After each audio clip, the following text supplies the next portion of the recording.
नमस्कार दोस्तों, ज्ञान एकेडमी में आपका स्वागत है। आज हम आरपीएफ एसआई के 100 मॉडल पेपर की सीरीज में मॉडल पेपर नंबर 24 की बात करेंगे। तो दोस्तों जुड़े रहिए और चैनल को सब्सक्राइब कीजिए और अपने ज़्यादा से ज़्यादा दोस्तों के साथ शेयर कीजिए ताकि उन्हें भी इन मॉडल पेपर का लाभ मिल सके। तो दोस्तों चलते हैं आज का हमारा पहला क्वेश्चन। आज का हमारा पहला क्वेश्चन है, जीएसटी कब लागू हुआ था? दोस्तों जीएसटी कब लागू हुआ, क्या पूछा है, जीएसटी कब लागू हुआ था? तो जल्दी से कमेंट बॉक्स में इसका आंसर दे दीजिए कि इसका करेक्ट आंसर क्या होगा। तो देखिए दोस्तों, ऑप्शन ए 1 जुलाई 2017, ऑप्शन बी है 5 जून 2017, ऑप्शन सी है 15 नवंबर 2017, ऑप्शन डी है 1 जनवरी 2018। तो इसका करेक्ट आंसर क्या होगा? जल्दी से कमेंट बॉक्स में इसका आंसर दीजिए दोस्तों। इसका करेक्ट आंसर क्या हो जाएगा? ऑप्शन नंबर है 1 जुलाई 2017। दोस्तों जीएसटी का मॉडल पूछ ले, क्या पूछ ले दोस्तों? मॉडल। तो मॉडल कहाँ से लिया गया था इसका? ध्यान रखिएगा, कनाडा से। कहाँ से लिया था दोस्तों? कनाडा से। कनाडा, कनाडा से इसका मॉडल लिया गया था दोस्तों। ठीक है दोस्तों, ध्यान रखिएगा। और मुख्यालय पूछ ले, तो मुख्यालय, मुख्यालय कहाँ है दोस्तों? दिल्ली में। मुख्यालय दिल्ली में, ध्यान रखना। ठीक है दोस्तों, बहुत ही महत्वपूर्ण क्वेश्चन है, एग्जाम की दृष्टि से बहुत महत्वपूर्ण है और जरूर पूछा जाएगा। ठीक है दोस्तों, मुख्यालय पूछ ले तो कहाँ है? जीएसटी परिषद का मुख्यालय दिल्ली में। और मॉडल कहाँ से लिया गया था जीएसटी का? कनाडा से लिया गया था। ठीक है दोस्तों, चलते हैं अगले क्वेश्चन की ओर। क्वेश्चन नंबर 2 है, बौद्धकालीन। दोस्तों क्या पूछा है? बौद्धकालीन शिक्षा का प्रमुख मुख्य केंद्र थे। दोस्तों बौद्धकालीन शिक्षा के मुख्य केंद्र थे, क्या था दोस्तों? तो देखिए, ऑप्शन है नालंदा, ऑप्शन बी है दिल्ली, ऑप्शन सी है वाराणसी, ऑप्शन डी है बोध गया। तो दोस्तों इसका करेक्ट आंसर क्या होगा? जल्दी से कमेंट में आंसर दीजिए कि इसका करेक्ट आंसर क्या होगा। दोस्तों इसका correct answer option number A हो जाएगा। क्या होगा दोस्तों? नालंदा। दोस्तों बोध गया, बोध गया में क्या है? महत्वपूर्ण केंद्र है। बौद्ध धर्म का क्या है दोस्तों? महत्वपूर्ण केंद्र है। कौन सा मंदिर है महत्वपूर्ण केंद्र? महाबोधि मंदिर। ध्यान रखिएगा दोस्तों, कौन सा? महाबोधि मंदिर। महाबोधि मंदिर, महाबोधि मंदिर। ठीक है दोस्तों, ध्यान रखिएगा। बौद्ध धर्म का महत्वपूर्ण केंद्र पूछ ले तो बोध गया है, और शिक्षा के मुख्य केंद्र पूछ ले तो कहाँ पे? नालंदा। ठीक है दोस्तों, ध्यान रखिएगा, बहुत ही महत्वपूर्ण क्वेश्चन है ये। चलते हैं अगले क्वेश्चन की ओर। क्वेश्चन नंबर 3 है अपना, भारत का प्रथम परमाणु बिजली घर कहाँ प्रारंभ हुआ था? तो दोस्तों बहुत ही शानदार वाला क्वेश्चन है, भारत का प्रथम परमाणु बिजली घर कहाँ प्रारंभ हुआ था? जल्दी से आंसर दे दीजिए कमेंट बॉक्स में कि इसका करेक्ट आंसर क्या होगा। देखते हैं कितने जनों के सही होता है। देखिए, ऑप्शन ए है नरोरा, ऑप्शन बी है तारापुर, ऑप्शन सी है रावतबाटा, ऑप्शन डी है काकरापार। इसका करेक्ट आंसर क्या होगा दोस्तों? Option number B. क्या हो जाएगा? Option number B, Tarapur.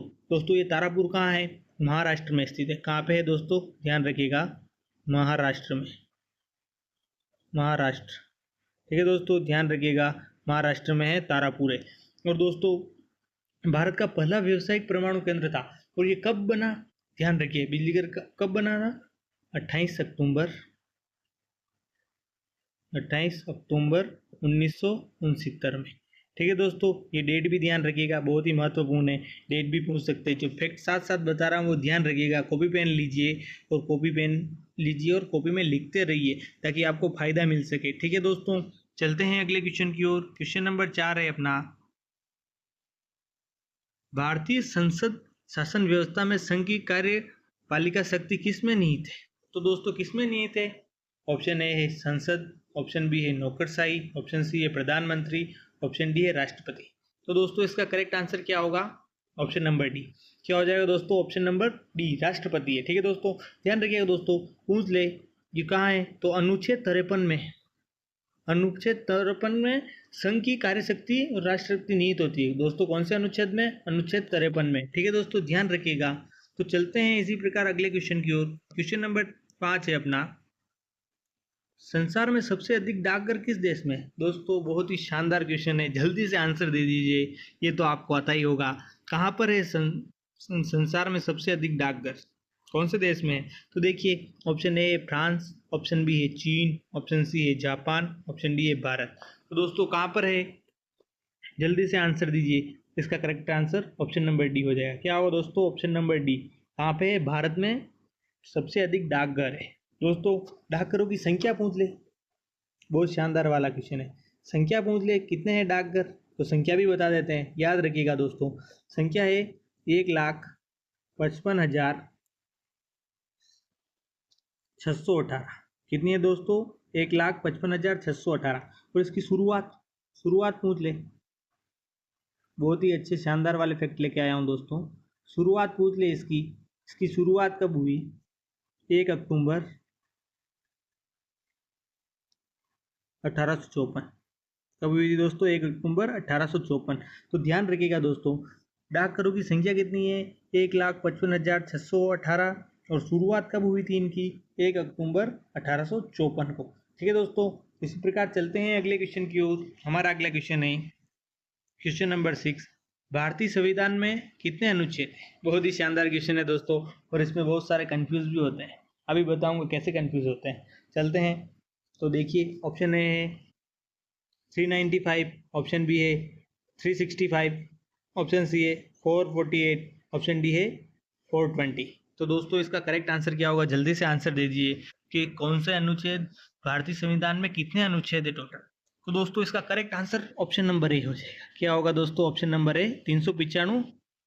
भारतीय संविधान में मूल अनुच्छेद कितने? 395। और दोस्तों अगर आपको पूछ ले कि वर्तमान में कितने, वर्तमान में पूछ ले दोस्तों, तो वर्तमान में 448। ध्यान रखिएगा, कितने? 448 वर्तमान।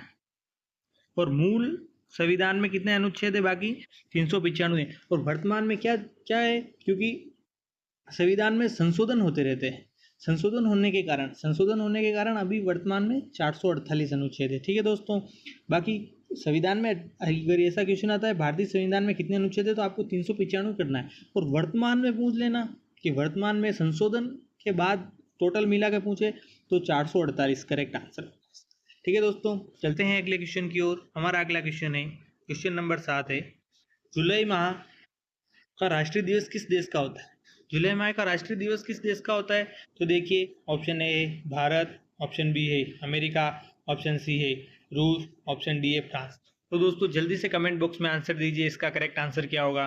जल्दी से आंसर दीजिए। इसका करेक्ट आंसर हो जाएगा दोस्तों ऑप्शन नंबर बी। क्या होगा? Option number B, America.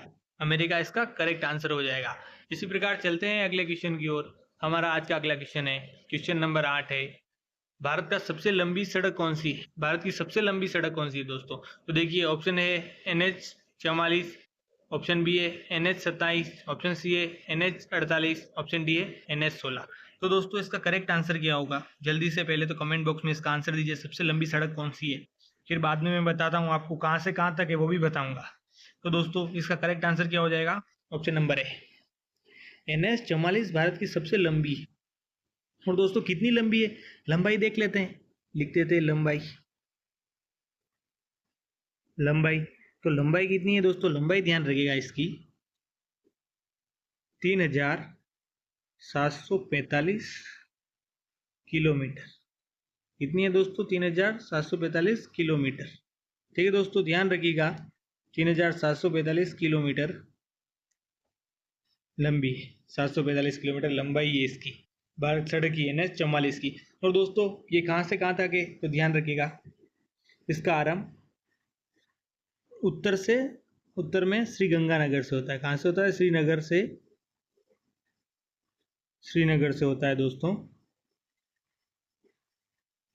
उत्तर में श्रीनगर से होकर दक्षिण में कहाँ तक जाती है दोस्तों? कन्याकुमारी में जाके समाप्त हो जाती है दोस्तों ये कन्याकुमारी। दोस्तों ध्यान रखिएगा, बहुत ही महत्वपूर्ण क्वेश्चन है। ऐसा भी आपको पूछ सकते हैं कि NH44 कहाँ से चालू होकर कहाँ पर खत्म होती है, समाप्त कहाँ पर होती है? तो श्रीनगर से, उत्तर से श्रीनगर से चालू होकर दक्षिण में कन्याकुमारी में समाप्त हो जाती है NH44। और इसकी लंबाई 3,745 किलोमीटर है। ठीक है दोस्तों, ये भी ध्यान रखिएगा। चलते हैं अगले क्वेश्चन की ओर। हमारा अगला क्वेश्चन नंबर 9 है, भारत का सबसे बड़ा वाणिज्यिक बैंक कौन सा है? भारत का सबसे बड़ा वाणिज्यिक बैंक पूछता है दोस्तों। तो देखिए ऑप्शन ए है HDFC बैंक, ऑप्शन बी है ICICI बैंक, ऑप्शन सी है भारतीय स्टेट बैंक, ऑप्शन डी है पंजाब नेशनल बैंक। तो दोस्तों पहले तो इसका करेक्ट आंसर क्या होगा? जल्दी से कमेंट बॉक्स में दीजिए, वाणिज्यिक बैंक कौन सा है भारत का सबसे बड़ा? इसका करेक्ट आंसर क्या होगा दोस्तों? जल्दी से आंसर दीजिए। इसका correct answer option number C हो जाएगा दोस्तों। कौन सा है? SBI भारत का सबसे बड़ा वाणिज्यिक बैंक है। भारतीय स्टेट बैंक इसका सबसे बड़ा है। ऑप्शन नंबर सी इसका करेक्ट आंसर हो जाएगा। तो दोस्तों अगर आपको प्राइवेट पूछ ले, क्या पूछ ले दोस्तों? प्राइवेट, प्राइवेट पूछ ले तो ध्यान रखिएगा दोस्तों। प्राइवेट प्राइवेट बैंक कौन सा है सबसे बड़ा? तो प्राइवेट बैंक सबसे बड़ा है HDFC। प्राइवेट सबसे बड़ा बैंक कौन सा है? HDFC। ध्यान रखिएगा दोस्तों, या तो मैंने शॉर्ट में लिखा है पर आप कॉपी पेन लीजिए और ऐसा लिख लीजिए कि भारत का सबसे बड़ा प्राइवेट बैंक कौन सा है, तो HDFC है। और भारत का सबसे बड़ा वाणिज्यिक बैंक SBI, भारतीय स्टेट बैंक है दोस्तों। ठीक है, ध्यान रखिएगा दोस्तों, बहुत ही महत्वपूर्ण प्रश्न है। चलते हैं अगले क्वेश्चन की ओर। क्वेश्चन नंबर 10 है अपना, भारत में योजना आयोग की स्थापना किस वर्ष हुई? बहुत शानदार क्वेश्चन है। भारत में कब हुई थी योजना आयोग की स्थापना? तो देखिए, ऑप्शन ए है 1950, ऑप्शन बी है 1947, ऑप्शन सी है 1952, ऑप्शन डी है 1960। तो दोस्तों कब हुई थी? जल्दी से करेक्ट आंसर दीजिए कि क्या आंसर होगा, जल्दी से दीजिए। तो इसका करेक्ट आंसर दोस्तों ऑप्शन नंबर ए हो जाएगा 1950। अगर डेट पूछ ले तो डेट क्या थी? 1950 में तो वही था, पर 1950 में क्या डेट थी? अगर ऐसी डेट पूछ ले तो ध्यान रखिएगा कब हुई थी? 15 मार्च, 15 मार्च 1950। ठीक है दोस्तों, ध्यान रखिएगा 15 मार्च 1950। और दोस्तों योजना आयोग को समाप्त कब किया? ये खत्म कब हुई? खत्म हो गई थी दोस्तों, खत्म हुई थी ये 13 अगस्त, 13 अगस्त 2014। 13 अगस्त 2014 को ये समाप्त हो गई थी। और इसकी जगह नीति आयोग का गठन हुआ था। इसकी जगह किसका गठन आयोग हुआ था? इसकी जगह नीति आयोग का, जो कब हुआ था? 2015 में हुआ था। ध्यान रखिएगा दोस्तों, नीति आयोग का गठन,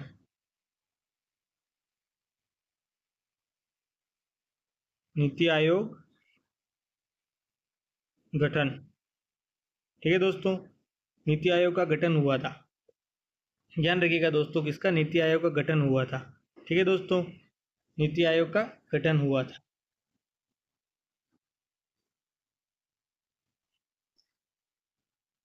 तो चलते हैं अगले क्वेश्चन की ओर। क्वेश्चन नंबर 11 है अपना, आयत की लंबाई में 20% की वृद्धि कर दी जाए तो चौड़ाई में कितनी कमी करें ताकि क्षेत्रफल यथावत रहे? बहुत शानदार क्वेश्चन है दोस्तों।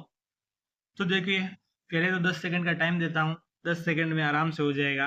इसका करेक्ट आंसर क्या होगा दोस्तों? जल्दी से दीजिए। देखिए आप, आपकी कितनी तैयारी है, आपकी अभी तैयारी पता चल जाएगी आपको कि इसका करेक्ट आंसर क्या होगा। जल्दी से ऑप्शन दे दीजिए आप कमेंट में, कमेंट के माध्यम से इसका करेक्ट आंसर क्या हो। तब तक मैं सोल्व कर रहा हूँ, आप करते रहिएगा दोस्तों। देखिए दोस्तों, पहले तो देखते हैं, वृद्धि कर दी जाए एक आयत की लंबाई में। तो मान लिया आयत की लंबाई 100 है, वृद्धि की कितने? 20% की। 20% की वृद्धि की तो कितनी हो गई? 120। ठीक है दोस्तों, समझिएगा कितनी हो गई? 120। और अब पूछा गया है वृद्धि कर दी जाए तो चौड़ाई में कितनी कमी करें ताकि क्षेत्रफल यथावत रहे। तो दोस्तों कितनी कमी करेंगे तो क्षेत्रफल यथावत रहे? 20 की कमी करनी पड़ेगी। कमी माइनस कितना? 20 करना पड़ेगा। तो देखिए दोस्तों, क्या पूछा? कमी पूछी है, तो कमी कितनी? 20। कितने में से? 120 में से करेंगे, इंटू 100 करना है। ठीक है दोस्तों, कितनी कमी करें? कमी कितनी करनी है? 20 में। 20 किस में कम? 20 की कमी किस में से करनी है? 120 में से करेंगे, तभी तो यथावत 100 रहेगा। और इंटू 100 करना है। ठीक है दोस्तों, तो ध्यान रखिएगा, एक जीरो से एक जीरो गया, 2 से कितनी बार जाएगा? 6 बार। और 100/6 करेंगे तो कितना आएगा दोस्तों? ध्यान रखिएगा, 16 सही 2/3। 16 सही 2/3 आएगा। ये कट करोगे तो कितना आएगा? 16 सही 2/3। तो इसका करेक्ट आंसर 16 सही 2/3 हो जाएगा। कौन से ऑप्शन में है 16 सही 2/3? ऑप्शन नंबर ए में। तो इसका correct answer option number A हो जाएगा दोस्तों। चलते हैं इसी प्रकार अगले क्वेश्चन की ओर। हमारा अगला क्वेश्चन, क्वेश्चन नंबर 12 है, एक कार्यालय में 72% कर्मचारी चाय पीते हैं और 44% कर्मचारी कॉफी पीते हैं। तो क्या पूछा है दोस्तों? 40 कर्मचारी चाय व कॉफी दोनों पीते हैं, तो कुल कर्मचारियों की संख्या बतानी। दोस्तों कुल कर्मचारियों की संख्या बतानी है। तो देखिए दोस्तों, कुल कर्मचारियों की संख्या बताने के लिए टी कितने जने पीते हैं? चाय, चाय पीने वालों की संख्या कितनी है? 72। ठीक है दोस्तों, और कॉफी,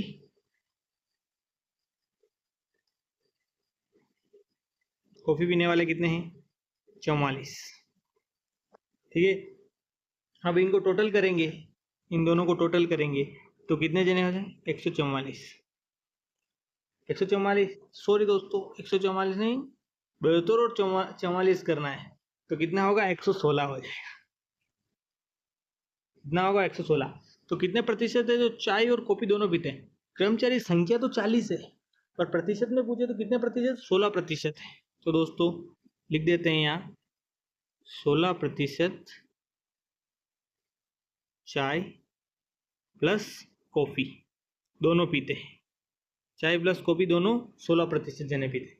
तो देखिए पूछा गया है कुल कर्मचारियों की संख्या बतानी है, ठीक है। तो टोटल कुल कर्मचारियों की संख्या बतानी है। तो देखिए दोस्तों करते हैं अपन, पहले कर्मचारी दोनों पीते कितने दिए हैं 40 और अपने परसेंट में कितना आया 16।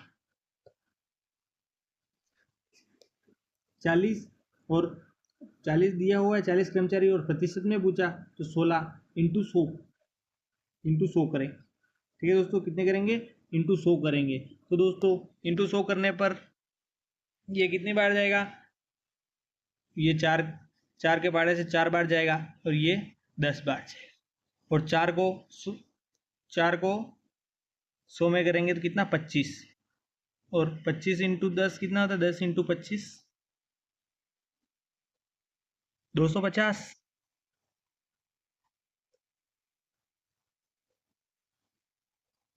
तो 250 कौन से ऑप्शन में है? ऑप्शन नंबर सी में। तो कुल कितने कर्मचारियों की संख्या क्या थी 250 थी। कितनी थी दोस्तों 250। ये कुल आ गया, कुल निकल के आ गई 250 कर्मचारी थे दोस्तों कुल, ठीक है। तो बहुत ही शानदार क्वेश्चन था और इजी क्वेश्चन था। इस टाइप में चाय कॉपी मैंने दी है।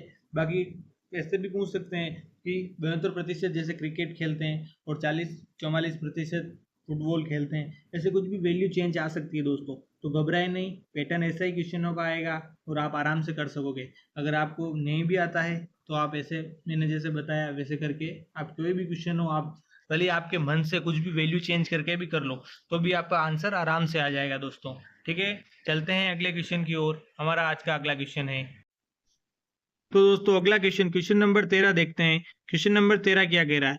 12,000 20% की दर से 292 दिन का ब्याज।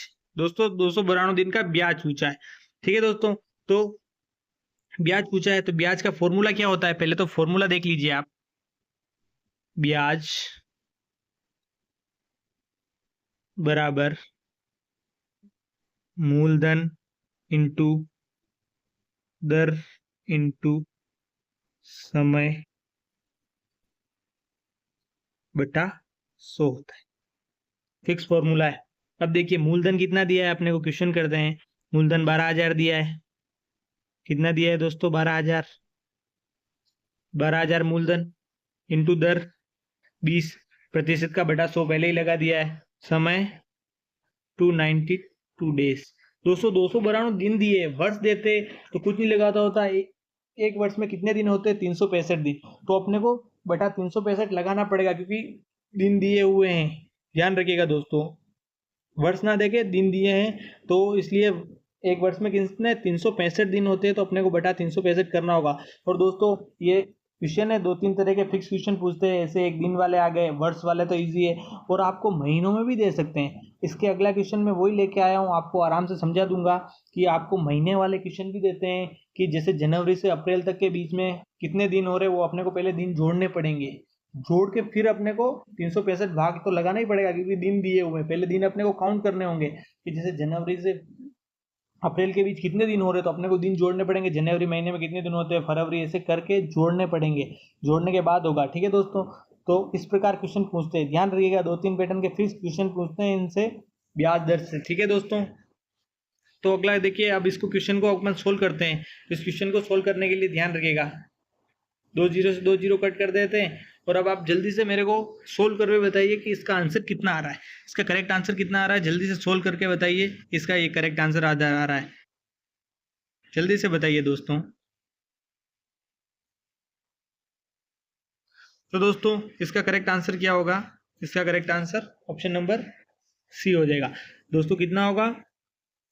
ऑप्शन नंबर सी नहीं दोस्तों, 1920 नहीं, 1920 आ रहा है, यहाँ 1950 दिया है तो आपका बिल्कुल सही है दोस्तों। यहाँ पर प्रिंटिंग कुछ मिस्टेक हो गई है, ये 1920 है।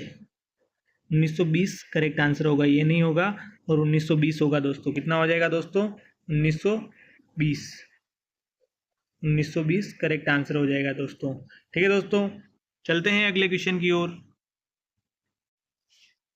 25,015% की दर से 12 जनवरी 2023 से 19 अगस्त 2023 तक का ब्याज। दोस्तों अभी मैंने बताया था ना आपको, ऐसे भी क्वेश्चन दे सकते हैं, बीच में महीने डाल देंगे और आपको आंसर बताना होगा। तो दोस्तों सर्वप्रथम इन क्वेश्चनों को करने के लिए अपने को क्या करना है, ध्यान रखिएगा, इनको पहले इनके महीने गिन लेने और महीने गिन के महीनों में कितने दिन हो रहे हैं वो गिनने। तो दोस्तों इस पेज पे अपन महीने गिन लेते हैं और अगले पेज पर क्वेश्चन कर लेंगे। तो दोस्तों जनवरी में अब 12 जनवरी के बाद कितने दिन बचे? जनवरी महीना कितने का? 31 दिन का होता है। तो दोस्तों कितने दिन बचेंगे? ये 12 को नहीं गिनना है, कितने बाकी पीछे कितने बच रहे हैं? 8, और 8 और 10 कितने होते हैं? 8 और 10 18, 18 और नहीं 12 को भी 12, रुको दोस्तों, 12 8 और हाँ दोस्तों, तो दोस्तों कितने दिन है? 19 दिन। जनवरी में कितने दिन आ रहे हैं? 19 दिन जनवरी के। फिर फरवरी में कितने दिन होते हैं? 28। ध्यान रखिएगा दोस्तों, फरवरी में कितने दिन होते हैं? 28।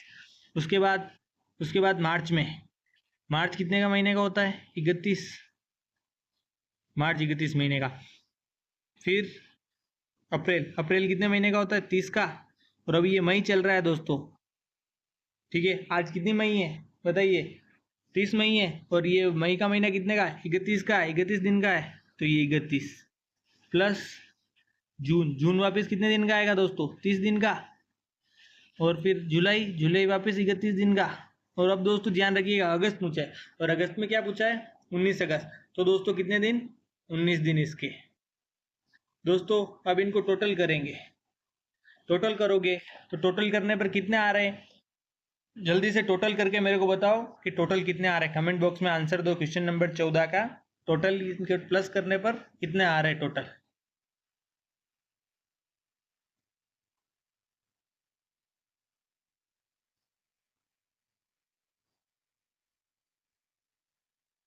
तो दोस्तों इसका करेक्ट आंसर क्या होगा बताइए जल्दी से। टोटल कितना हो रहा है दोस्तों? 219 दिन। 219 दिन। ठीक है दोस्तों, कितने दिन हो रहे हैं? 219 दिन। तो ध्यान रखिएगा 219 दिन। चलते हैं अगले पेज पर, अपन इसको क्वेश्चन को सोल्व करते हैं। ठीक है दोस्तों, 25, ठीक है। पूछा क्या है? ब्याज पूछा है। चलते हैं अगले क्वेश्चन पर। तो दोस्तों ब्याज पूछा है, मूलधन इंटू समय इंटू दर बटा 100। तो दोस्तों मूलधन कितना दिया है? मूलधन ने अपने को दिया है 25,000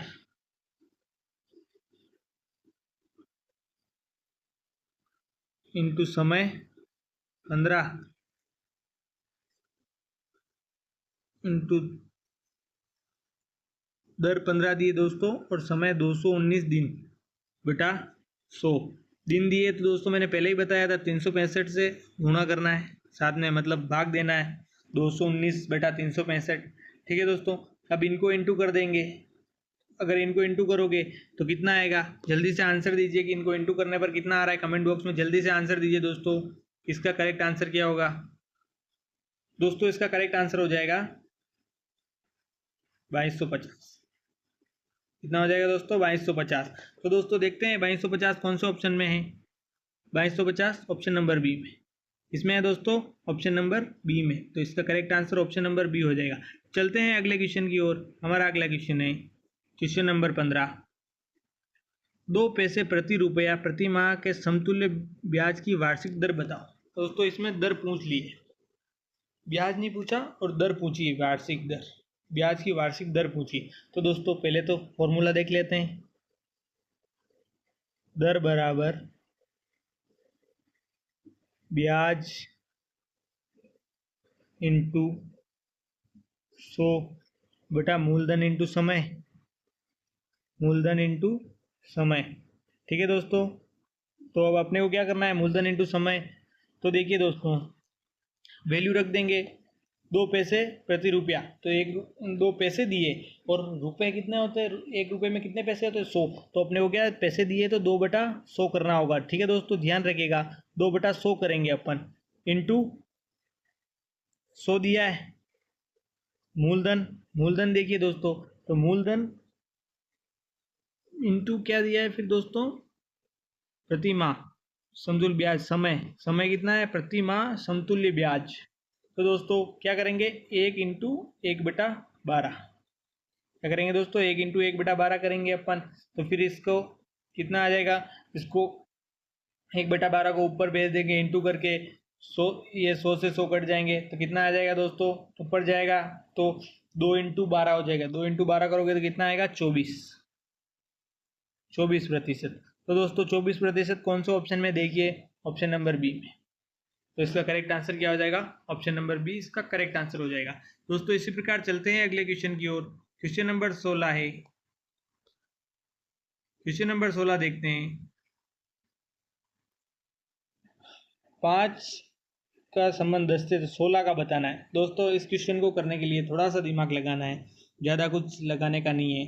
देखिए दोस्तों 5 इंटू 2 करते हैं तो कितना आ रहा है, 10 हो रहा है, और 16 इंटू 2 करते हैं तो 32। तो दोस्तों 32 इस ऑप्शन में नहीं है, और दिमाग लगाइए, और दिमाग लगा के क्या कर सकते हैं। तो देखिए दोस्तों अपन एक दिमाग लगाते हैं, 5 का स्क्वायर करते हैं, 5 का स्क्वायर करने पर कितना आ रहा है दोस्तों, 5 का स्क्वायर कितना होता है, 25, कितना होता है, 25। और अगर इनको गुणा कर देंगे, 2 इंटू 5 करेंगे तो कितना आ रहा है, 10 आ रहा है। इसी प्रकार अपन 16 का स्क्वायर करते हैं, देखते हैं ऑप्शन क्या आता है, इससे मैच होता है नहीं होता है। 16 का स्क्वायर करते हैं तो 16 का स्क्वायर कितना होता है, 256, कितना होता है दोस्तों, 256 होता है। और 256 को इनको अलग अलग गुणा कर देंगे, 2 इंटू 5 इंटू 6, तो 5 इंटू 30, और 30 इंटू 2 कितना होता है, 60। तो देखिए 60 कौन सा ऑप्शन में है, 60 ऑप्शन नंबर सी में। दोस्तों इसका correct answer option number C 60 हो जाएगा। चलते हैं अगले क्वेश्चन की ओर। हमारा अगला क्वेश्चन, क्वेश्चन नंबर 17। 50/1600, 50/1600 दिया है, तो 45 का रेशो बताना है, 45 का क्या होगा। ठीक है दोस्तों, रीजनिंग का क्वेश्चन है, जल्दी से दिमाग लगाओ, देखिए इसका आंसर क्या होगा। दोस्तों इस क्वेश्चन में मेरे को यूँ लग रहा है कुछ ना कुछ मिस्टेक लग रही है। इसकी जगह 50 नहीं होगा, और 50 की जगह 58 होगा, कितना होगा, 58। अब करिए दोस्तों, 50 से तो बनेगा नहीं क्योंकि आगे सीधा सीधा दिख रहा है। अब करिए, आप दिमाग लगा के जल्दी से आंसर दीजिए, तब तक मैं भी सोल्व करता हूँ। जिनको नहीं आ रहा है ध्यान लगा के करिए, और जिनको आ रहा है वो वीडियो को पुश करके एक बार कमेंट बॉक्स में आंसर दीजिए कि आपका कितना आ रहा है, और गलत आता है तो भी क्वेश्चन को देखिए इस क्वेश्चन को कैसे करना है। तो देखिए सबसे पहले तो अपन 5 इंटू 8 करेंगे, 5 इंटू 8 करेंगे तो कितना आ रहा है, 40, 40 आ रहा है। और 40 का स्क्वायर कर दें, अगर 40 का स्क्वायर कर दें तो कितना आ रहा है, 1600 आ रहा है। और मेरे को कैसे पता चला था दोस्तों कि इस क्वेश्चन में मिस्टेक है, यहीं से देख के चल गया था। कहाँ से चला था दोस्तों, यहीं से देख के पता चल गया था कि 1600 आ रहा है। और 50 का तो ऐसा कुछ भी करेंगे तो 1650 से तो बनने से रहे, तो 5 इंटू 8 ही होंगे, अब 0 की जगह 8 होंगे, इसीलिए मेरे को पता चल गया था दोस्तों। और देखिए अब 45, तो 45 को 4 इंटू 5 करें, 4 इंटू 5 करेंगे तो कितना होता है, 20। और 20 का स्क्वायर करेंगे, 20 का स्क्वायर करने पर कितना आता है, 400। तो 400 कोई ऑप्शन में है, ऑप्शन नंबर बी में। तो इसका करेक्ट आंसर क्या हो जाएगा, option number B correct answer हो जाएगा। चलते हैं अगले क्वेश्चन की ओर। क्वेश्चन नंबर 18 है, रंजना का परिचय कराते हुए अजय कह रहा है, यह मेरे दादा की इकलौती पुत्री है, तो अजय का रंजना के साथ क्या संबंध है। बहुत ही शानदार क्वेश्चन है दोस्तों। देखिए अजय का रंजना के साथ संबंध बताना है। ठीक है दोस्तों, तो देखिए संबंध बता देते हैं। अभी रंजना का परिचय देते हो, अजय कह रहा है, कौन कह रहा है, अजय, अजय लिख देते हैं यहाँ पर, अजय क्या बोल रहा है, ये मेरे दादा की अजय के पिता के भी पिता, पिता के भी पिता है। ठीक है दोस्तों, ध्यान रखिएगा। यह मेरे दादा की इकलौती पुत्री है। तो दादा की पुत्री पिता की बहन होगी, पुत्री। ये दोस्तों किसकी पुत्री है? पिता की पुत्री, मतलब दादा की पुत्री है। तो अजय का रंजना के साथ क्या संबंध है? दोस्तों अजय का रंजना के साथ, तो पिता की बहन अजय की क्या लगेगी? बुआ लगेगी। तो इसका करेक्ट आंसर क्या होगा? Option number B. Option number B correct answer हो जाएगा दोस्तों। देखिए क्वेश्चन वापस समझ लीजिए एक बार आप। रंजना का परिचय कराते हुए अजय कह रहा है, कौन कह रहा है? अजय, कि यह मेरे दादा की। तो अजय के पिता, पिता के पिता, दादाजी अजय के यही होंगे, दादाजी। समझे दोस्तों? अजय के दादाजी है और दादाजी की पुत्री है। रंजना कौन है? दादा की पुत्री। पुत्री कौन है दोस्तों? रंजना, रंजना। ठीक है दोस्तों, रंजना पुत्री है। तो अजय का रंजना के साथ तो बुआ ही लगेगी, पिता की बहन है। पिता की बहन क्या लगती है? अपने बुआ लगती है दोस्तों। चलते हैं अगले क्वेश्चन की ओर। हमारा अगला क्वेश्चन, क्वेश्चन नंबर 19 है, आपके नाना के बेटे की बहन से क्या संबंध है? आपके नाना, तो दोस्तों आपके नाना के बेटा की बहन से क्या संबंध है? बहुत ही शानदार क्वेश्चन है दोस्तों। क्वेश्चन करते हैं। ये आपके नाना, आपके नाना, नाना के बेटे की बहन, बेटे की बहन। तो दोस्तों बेटे की बहन आपकी क्या लगेगी? आपके नाना की बेटे की बहन आपकी क्या लगेगी? तो दोस्तों आपकी क्या लगेगी? बेटे की बहन माँ लगेगी दोस्तों। क्यों? क्योंकि इनकी बेटी है, ये नाना की बेटी है। ठीक है दोस्तों। और आपकी क्या लग रहे हैं? नाना जी लग रहे हैं। दादा ने दिया, दादा देते तो बेटे बेटे हो जाते आप भी। ठीक है दोस्तों, माँ वो। समझिएगा क्वेश्चन को। क्वेश्चन क्या कहना चाह रहा है कि नाना के बेटा की बहन, नाना के बेटे की बहन पूछे तो नाना के बेटे की बहन आपकी क्या लगेगी? आपके नाना जी। तो आपकी क्या लगेगी? माँ लगेगी। बेटे की बहन क्या लगेगी दोस्तों? माँ लगेगी आपके। क्वेश्चन समझिएगा। ऑप्शन नंबर बी इसका करेक्ट आंसर हो जाएगा। चलते हैं अगले क्वेश्चन की ओर। हमारा अगला क्वेश्चन और आज का अंतिम क्वेश्चन है। देखिए, चलिए दिमाग लगाइए कि इसका आंसर क्या होगा। देखिए दोस्तों, इसमें दिमाग क्या लगाना है, सोल्व करते हैं इस क्वेश्चन को। देखिएगा क्या दिया है, 4 + 6 = 20, 5 + 7 = 24, 6 + 8 = 28। तो 7 + 9 बराबर कितना होगा, ये पूछा है दोस्तों अपने को कि 7 + 9 बराबर कितना होगा। तो देखिए दोस्तों, इस क्वेश्चन को करने के लिए अपन क्या करेंगे, सबसे पहले 6 + 4 करेंगे। 6 + 4 कितना होता है? 10। 10 अगर इंटू 2 करते हैं तो 20। ये मैच हो रहा है? 10 इंटू 2 करेंगे तो 20 हो रहा है। और 5 + 7 करते हैं तो 5 + 7 कितने होते हैं? 12। 12 इंटू 2 करेंगे तो 24। ये भी करेक्ट है, सही जा रहे हैं। और 6 + 8 होते हैं तो 6 + 8 कितने होते हैं? 14। 14 इंटू 2 करेंगे तो ये भी 28। तो इसी प्रकार अगली सीरीज भी कर लेते हैं। तो कितने होते हैं? 7 + 9 16 होते हैं।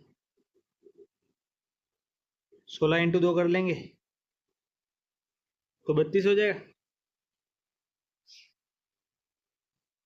तो 32 कौन से ऑप्शन में? चेक कीजिए, देखें 32 ऑप्शन नंबर ए में। तो इसका correct answer option number A हो जाएगा। तो दोस्तों कैसी लगी आपको आज की सीरीज? कमेंट बॉक्स में आंसर दीजिएगा, जल्दी बताइएगा। और अपने ज़्यादा से ज़्यादा दोस्तों को जोड़िए ताकि उन्हें भी इन सीरीज़ का लाभ मिल सके। दोस्तों ये बहुत महत्वपूर्ण सीरीज़ है, इनसे क्वेश्चन बाहर नहीं जाएंगे। पैटर्न यही रहेगा, हाँ वैल्यू चेंज हो सकती है। और जीके तो अपार है, वैसे बहुत महत्वपूर्ण सेलेक्टेड क्वेश्चन ही लेके आ रहे हैं 100 मॉडल पेपर में से। अगर आप ये 100 मॉडल पेपर कर लेते हो तो आपका सिलेक्शन होने से कोई नहीं रोक सकता। आप अगर अच्छे से मन लगा के जो फैक्ट बता रहे साथ में, आपको नहीं भी पता है, आपको भी पेन लेके बैठिए और आप उनको सोल्व करिए ताकि आपका फ़ायदा हो सके। ठीक है दोस्तों, धन्यवाद। मिलते हैं अगले मॉडल पेपर में।